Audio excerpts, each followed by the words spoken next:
ಹೋಮಜ್ಞಾನತಿಮಿರಾಂಧಸ್ಯ ಜ್ಞಾನಾಂಜನಶಲಾಕಯಾ ಚಕ್ಷುರುನ್ಮಿಲಿತಂ ಯೇನ ತಸ್ಮೈ ಶ್ರೀ ಗುರುವೇ ನಮಃ.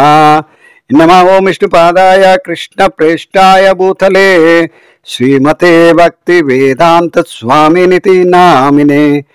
ನಮಸ್ತೆ ಸರಸ್ವತಿ ದೇವೆ ಗೌರವಾಣಿ ಪ್ರಚಾರಿಣಿ ನಿರ್ವಿಶೇಷ ಶೂನ್ಯವಾದಿ ಪಾಶ್ಚಾತ್ಯ ದೇಶತಾರಿಣಿ. जय श्री कृष्ण चैतन्य प्रभु नित्यानंद श्री अद्वैत गदाधर श्रीवासादि गौरभक्त वृंद. हरे कृष्ण कृष्ण कृष्ण हरे हरे हरे राम राम राम हरे हरे. हरे कृष्ण. एल्लरिಗೂ ಆತ್ಮೀಯ ಸ್ವಾಗತ. ಭಗವದ್ಗೀತೆ ಯಥಾರೂಪ ಅಧ್ಯಾಯ 8 ಶ್ಲೋಕ 26.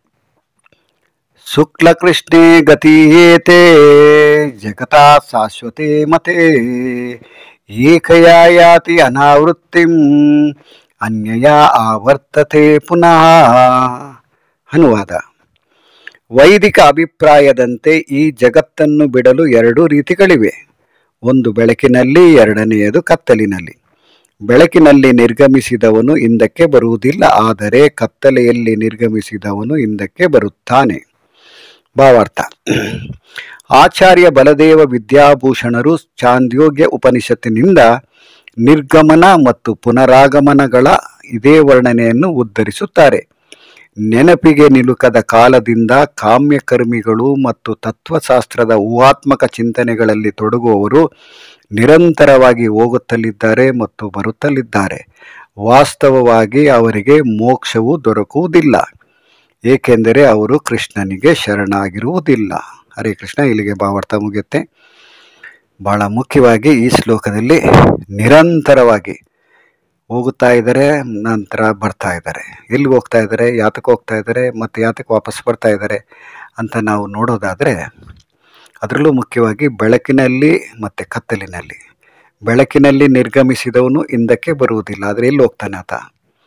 ಹಗಲಿನ ಸಮಯದಲ್ಲಿ ದೇಹತ್ಯಾಗ ಮಾಡಿದಾಗ ಯೋಗಿ ನಿರಾಕಾರ ಬ್ರಹ್ಮಜ್ಯೋತಿಯಲ್ಲಿ ಲೀನ ಆಗ್ತಾನೆ. ನಂತರ ಅಲ್ಲಿ ಯಾವುದೇ ರೀತಿ ಕಾರ್ಯಚಟುವಟಿಕೆ ಇಲ್ಲದೆ ಇರೋ ಕಾರಣದಿಂದ ಆತ ಕೂಡ ವಾಪಸ್ ಬರ್ತಾನೆ. ಅದೇ ರೀತಿ ಕತ್ತಲಲ್ಲಿ ಹೋದವನು ಖಂಡಿತ ವಾಪಸ್ ಬರ್ತಾನೆ ಅಂತ ಇಲ್ಲಿ ಹೇಳಿದ್ದಾನೆ ಕೃಷ್ಣ. ಅದರಲ್ಲೂ ಮುಖ್ಯವಾಗಿ ಬಲದೇವ ವಿದ್ಯಾಭೂಷಣರು ಏನು ಕೊಟ್ಟಿದ್ದಾರೆ ಅಂದರೆ, ಚಾಂದೋಗ್ಯ ಉಪನಿಷತ್ತಿನಿಂದ ನಿರ್ಗಮನ ಮತ್ತು ಪುನರಾಗಮನ ಯಾವ ರೀತಿ ನಮಗೆ ನೆನಪಿಗೆ ನಿಲುಕದ ಕಾಲದಿಂದ ಕಾಮ್ಯ ಕರ್ಮಿಗಳು ಮತ್ತು ತತ್ವಶಾಸ್ತ್ರದ ಊಹಾತ್ಮಕ ಚಿಂತನೆಗಳಲ್ಲಿ ತೊಡಗುವವರಂದರೆ, ಕಾಮ್ಯಕರ್ಮಿಗಳಂದರೆ ಕರ್ಮಿ ಅಂತ ಏನು ಹೇಳ್ತಾರೆ ಅಂದರೆ, ಕರ್ಮ ಯೋಗದಲ್ಲಿ ಇರ್ತಕ್ಕಂಥವ್ರು ಅಥವಾ ಕರ್ಮದಲ್ಲಿ ಏನು ತಮ್ಮ ಜೀವನನ ನಡೆಸ್ತಾ ಇದ್ದಾರೆ. ಅದಂದರೆ ಜೀವನ ನಡೆಸೋದಕ್ಕೆ, ಈ ದೇಹನ ಪಾಲನೆ ಮಾಡೋದಕ್ಕೆ ನಾವು ಕರ್ಮ ಮಾಡಲೇಬೇಕು. ಕರ್ಮ ಅಂದರೆ ಕೆಲಸ ಮಾಡಲೇಬೇಕು. ಕೆಲಸಕ್ಕೆ ತಕ್ಕನಾಗಿ ನಾವು ಏನು ಪ್ರತಿಫಲನ ತಗೊಂಡು ಸಂಸಾರ ಜೀವನದಲ್ಲಿ ಇರ್ತೀವಿ. ನಂತರ ತತ್ವಶಾಸ್ತ್ರ ಅಂದರೆ ಒಂದು ರೀತಿಯಲ್ಲಿ ಜ್ಞಾನಯೋಗಿಗಳಂತ ಕೂಡ ಹೇಳ್ಬೋದು. ಅವ್ರಿಗೆ ಕರ್ಮ ಜ್ಞಾನ ಈ ರೀತಿ ನಾವು ನೋಡಿದಾಗ ಏನಂದರೆ, ಜ್ಞಾನಯೋಗಿಗಳಂದರೆ ಅವ್ರಿಗೆ ನಾನು ಈ ಶರೀರ ಅಲ್ಲ, ನಾನು ಶರೀರಕ್ಕಿಂತ ಬೇರೆ, ಅಂದರೆ ಅಥವಾ ಮನಸ್ಸು ಅಥವಾ ಇಂಟೆಲಿಜೆನ್ಸ್ ಅಂತ ಏನು ಹೇಳ್ತೀವಿ ನೋಡಿ, ಬುದ್ಧಿ, ನನ್ನ ಬುದ್ಧಿಶಕ್ತಿಯಿಂದ ನಾನು ಕೆಲಸ ಮಾಡ್ತೀನಿ ಅಥವಾ ನನ್ನ ಮನಸ್ಸಿನ ಮುಖಾಂತರ ಕೆಲಸ ಮಾಡ್ತೀನಿ, ಈ ರೀತಿ ಆತ ಯೋಚನೆ ಮಾಡ್ತಾ ಇರ್ತಾನೆ. ಅಂದರೆ ಕೆಲವರಿಗೆ ಜ್ಞಾನ ಇರುತ್ತೆ, ಅಂದರೆ ಈ ದೇಹಕ್ಕಿಂತ ಮಿಗಿಲಾಗಿ ಬೇರೆ ವಸ್ತು ನಾನು ಅನ್ನೋದನ್ನು ತಿಳ್ಕೊಂಡಿರ್ತಾರೆ. ಆದರೆ ಅವ್ರಿಗೆ ಆತ್ಮದ ಬಗ್ಗೆ ಆಗಲಿ, ಪರಮಾತ್ಮನ ಬಗ್ಗೆ ಆಗಲಿ, ಅಥವಾ ಆತ್ಮ ಸಾಕ್ಷಾತ್ಕಾರದ ಬಗ್ಗೆ ಆಗಲಿ ಅವರಿಗೆ ಸಾಕಷ್ಟು ವಿಷಯ ಗೊತ್ತಿರೋದಿಲ್ಲ. ಅಂಥ ವ್ಯಕ್ತಿಗಳ ಬಗ್ಗೆ ಇಲ್ಲಿ ನಾವು ನೋಡೋದಾದರೆ ಅವರಿಗೆ ಮೋಕ್ಷ ಸಿಗೋದಿಲ್ಲ ಅಂತ ಹೇಳಿದ್ದಾರೆ ಇಲ್ಲಿ ಭಾವಾರ್ಥದಲ್ಲಿ ಪ್ರಭುಪಾದರು. ಮೋಕ್ಷ ಅಂದರೆ ಏನು ಅಂದರೆ ಮುಕ್ತಿ ಅಂತ ನಾವೇನು ಹೇಳ್ತೀವಿ. ಧರ್ಮ ಏನು 4 ಪುರುಷಾರ್ಥಗಳಲ್ಲಿ ನಮಗೆ ಮೊದಲನೇದಾಗಿ ಧರ್ಮ, ನಂತರ ಅರ್ಥ, ನಂತರ ಕಾಮ, ನಂತರ ಮೋಕ್ಷ. ಇದು ಎಲ್ರಿಗೂ ಗೊತ್ತಿರತ್ತೆ. ಪುರುಷಾರ್ಥ ಅಂದರೆ ಏನು ಅಂತ ಕೇಳಿದಾಗ ಅವ್ರಿಗೆ ಹೇಳ್ತಾರೆ, ಅವರು ಮುಖ್ಯವಾಗಿ ಧರ್ಮ, ಅರ್ಥ, ಕಾಮ, ಮೋಕ್ಷ ಅಂತ ಹೇಳ್ತಾರೆ. ಅದರಲ್ಲೂ ಮುಖ್ಯವಾಗಿ ಕಲಿಯುಗದಲ್ಲಿ ಧರ್ಮದ ಬಗ್ಗೆ ಆಗಲಿ, ಮೋಕ್ಷದ ಬಗ್ಗೆ ಆಗಲಿ ನಮಗೆ ಯಾವುದೇ ರೀತಿಯಲ್ಲೂ ಯಾವುದೇ ವ್ಯಾಸಂಗ ಸಂಸ್ಥೆಯಲ್ಲಿ ಕೂಡ ನಮಗೆ ಇದರ ಬಗ್ಗೆ ವರ್ಣನೆ ಇಲ್ಲ. ಅಂದರೆ ಇದ್ರ ಬಗ್ಗೆ ಚರ್ಚೆ ಆಗೋದಿಲ್ಲ, ಚರ್ಚೆ ಮಾಡಿಲ್ಲ. ಇನ್ನು ಮಿಕ್ಕಿದ 2 ವಿಷಯ ಅಂದರೆ ಅರ್ಥ ಮತ್ತು ಕಾಮ, ಅಂದರೆ ಕಷ್ಟಪಟ್ಟು ದುಡಿಯಿರಿ, ಇಂದ್ರಿಯ ಸುಖ ಪಡೆಯಿರಿ ಅನ್ನೋದನ್ನು ಕೆಲವು ಕಡೆ ಪ್ರಭುಪಾದರು ಭಾವಾರ್ಥದಲ್ಲಿ ಹೇಳಿದ್ದಾರೆ. ಅಂದರೆ ಕಷ್ಟಪಟ್ಟು ಕೆಲಸ ಮಾಡಬೇಕು, ನಮ್ಮಲ್ಲಿರ್ತಕ್ಕಂಥ ಇಂದ್ರಿಯಗಳಿಗೆ ನಾವು ಸಂತೋಷ ಕೊಡಬೇಕು. ಅದೇ ನಮ್ಮ ಮನುಷ್ಯ ಜೀವನದ ಧರ್ಮ ಅಥವಾ ಗುರಿ ಅಂತ ತಿಳ್ಕೊಂಡಿರ್ತಾರೆ. ಆದರೆ ಅವ್ರಿಗೆ ಮೋಕ್ಷ ಆಗಲಿ, ಧರ್ಮ ಅಂದರೆ ಏನು, ಮೋಕ್ಷ ಅಂದರೆ ಏನು ಅಂತ ಯಾತಕ್ಕೆ ಗೊತ್ತಿಲ್ಲ ಅಂದರೆ, ಅವ್ರಿಗೆ ಯಾರೂ ಹೇಳ್ಕೊಟ್ಟಿಲ್ಲ, ಅಥವಾ ಅವರು ಕೇಳೋದಕ್ಕೂ ಪ್ರಯತ್ನ ಪಟ್ಟಿಲ್ಲ, ಅಥವಾ ಕೇಳಕ್ಕೆ ಹೋದಾಗ ಅವರಿಗೆ ಸರಿಯಾದ ರೀತಿಯಲ್ಲಿ ಉತ್ತರ ಕೊಡ್ತಕ್ಕಂಥ ವ್ಯಕ್ತಿಗಳು ಅವರಿಗೆ ಪರಿಚಯ ಆಗಿರೋದಿಲ್ಲ. ಆ ಕಾರಣದಿಂದ ಏನಾಗ್ತಾರೆ ಅಂದರೆ ಅವರಿಗೆ ಮೋಕ್ಷದ ಬಗ್ಗೆ ಆಗಲಿ, ಮೋಕ್ಷದ ಗುರಿಯನ್ನು ತಲುಪೋದು ಹೇಗೆ ಆಗಲಿ ಅವ್ರಿಗೆ ಗೊತ್ತಿಲ್ಲ ಅಂತ ಹೇಳಬೇಕಾದ್ರೆ ಅವರು ಮುಖ್ಯವಾಗಿ ಕೃಷ್ಣನಿಗೆ ಶರಣಾಗಿರುವುದಿಲ್ಲ ಅಂತ ಹೇಳಿದ್ದಾರೆ ಪ್ರಭುಪಾದರು ಭಾವಾರ್ಥನ ಮುಕ್ತಾಯ ಮಾಡುವಾಗ. ಅಂದರೆ ಅವರಿಗೆ ಕಾಮ್ಯ ಕರ್ಮದಲ್ಲಿ ಆಸಕ್ತಿ ಇರುತ್ತೆ. ಇನ್ನು ಕೆಲವರುಗಳಿಗೆ ತತ್ವಶಾಸ್ತ್ರದ ಊಹಾತ್ಮಕ ಚಿಂತನೆ, ಅಂದರೆ ಸ್ಪೆಕ್ಯುಲೇಟ್ ಮಾಡ್ತಾ ಇರ್ತಾರೆ. ಹೀಗಿರ್ಬೋದು, ಆಗಿರ್ಬೋದು, ಇದು ಹಿಂದೆ ನಡೆದಿರ್ಬೋದು, ಅಥವಾ ಈ ಥರ ಇನ್ನೂ ಇರ್ಬೋದು, ಈ ರೀತಿಯೆಲ್ಲ ಬರೀ ಕೇವಲ ಊಹಾತ್ಮಕ ಮಾಡ್ತಾ ಇರ್ತಾರೆ, ಊಹೆ ಮಾಡ್ತಾ ಇರ್ತಾರೆ. ಅಂದರೆ ಆಗಿರ್ಬೋದು ಅಥವಾ ಈಗಿರ್ಬೋದು, ಹೀಗೆ ಅವರ ಅವರ ಕಲ್ಪನೆ ಅಥವಾ ಅವರ ಚಿಂತನೆಯಲ್ಲಿ ಏನಂದರೆ ಯಾವುದೇ ಒಂದು ರೀತಿಯ ಒಂದು ನಿರ್ಣಯಕ್ಕೆ ಬರೋದಿಲ್ಲ. ಅಂಥ ವ್ಯಕ್ತಿಗಳು ಮತ್ತೆ ಅವರಿಗೆ ಮೋಕ್ಷದ ಬಗ್ಗೆ ಜ್ಞಾನ ಇಲ್ಲ, ನಂತರ ಅವರು ಕೃಷ್ಣನಿಗೆ ಶರಣಾಗೋದಿಲ್ಲ. ಅಂದರೆ ಕೃಷ್ಣ ಯಾರು ಅಂತಲೇ ಕೆಲವ್ರಿಗೆ ಗೊತ್ತಿರೋದಿಲ್ಲ. ಆದರೂ ಸಾಕಷ್ಟು ಜನಕ್ಕೆ ಕೃಷ್ಣ ಯಾರು ಅಂತ ಗೊತ್ತಿಲ್ಲ. ಕೃಷ್ಣನ ಬಗ್ಗೆ ವಿಷಯನೇ ಗೊತ್ತಿಲ್ಲ ಅಂದರೆ, ಅಥವಾ ಕೃಷ್ಣ ಯಾರು ಅಂತಲೇ ಗೊತ್ತಿಲ್ಲ ಅಂದರೆ ಕೃಷ್ಣನಿಗೆ ಯಾವ ರೀತಿ ಸರೆಂಡರ್ ಆಗ್ತಾರೆ, ಅಂದರೆ ಶರಣಾಗತರ ಯಾವ ರೀತಿ ಆಗ್ತಾರೆ? ನಾವು ಯಾರಿಗಾದರೂ ಶರಣಾಗತರ ಆಗಬೇಕಂದ್ರೆ ಆ ವ್ಯಕ್ತಿಯ ಬಗ್ಗೆ ನಮಗೆ ವಿಷಯ ಗೊತ್ತಿರಬೇಕು. ಆ ವ್ಯಕ್ತಿ ಎಂಥವ್ರು, ಅವರು ಎಂಥ ಮಹಾನುಭಾವ ಅಂತ ತಿಳ್ಕೊಂಡಾಗ ನಾವು ಅವ್ರಿಗೆ ಶರಣಾಗತರಾಗ್ತೀವಿ. ಅಂದರೆ ಅದಕ್ಕೆ ಉದಾಹರಣೆ ಕೊಡೋದಾದರೆ, ಈ ಚುನಾವಣೆ ನಡೆಯುತ್ತೆ ನೋಡಿ. ಚುನಾವಣೆ ನಡೆಯೋ ಸಮಯದಲ್ಲಿ ಅಭ್ಯರ್ಥಿಗಳು ಮನೆ ಮನೆಗೂ ಬರ್ತಾರೆ. ಯಾವುದೇ ಪಕ್ಷ ಇರ್ಬೋದು, ಅವರು ಒಂದು 2-3 ಪಕ್ಷ ಇರ್ಬೋದು, ಅಥವಾ 4-5 ಪಕ್ಷ ಇರ್ಬೋದು, ಅಥವಾ ಸುಮಾರು ಜನ ಚುನಾವಣೆಯಲ್ಲಿ ನಿಂತಿರ್ತಾರೆ. ಆ ವ್ಯಕ್ತಿಗಳು ಮನೆ ಮನೆಗೆ ಬಂದಾಗ ಅವರು ನಮ್ಮಿಂದ ಕೇಳೋದೇನೆಂದರೆ, ದಯವಿಟ್ಟು ನಿಮ್ಮ ಮತ ನಮಗೆ ಕೊಡಿ, ನೀವು ದಯವಿಟ್ಟು ನಮ್ಮನ್ನು ಚುನಾಯಿತರನ್ನಾಗಿ ಮಾಡಿ ಅಂತ ಪ್ರಶ್ನೆ ಮಾಡ್ತಾರೆ. ಅಂದರೆ ಇದು ಕೇಳ್ತಾರೆ, ವಿನಂತಿಸ್ಕೊಳ್ತಾರೆ. ಆಗ ನಾವೇನು ಮಾಡ್ತೀವಿ ಅಂದರೆ, ಆ ವ್ಯಕ್ತಿಯ ಕ್ಯಾರೆಕ್ಟರ್ ಏನು, ಆ ವ್ಯಕ್ತಿಯನ್ನು ನಾವು ಚುನಾಯಿತರನ್ನಾಗಿ ಮಾಡಿದ್ರೆ ಆತ ನಮಗೇನಾದರೂ ಒಳ್ಳೇದು ಮಾಡ್ತಾನ ಅನ್ನೋದನ್ನು ನಾವು ಯೋಚನೆ ಮಾಡಿ ನಂತರ ಆತನಿಗೆ ನಾವು ಮತವನ್ನು ಕೊಡ್ತೀವಿ.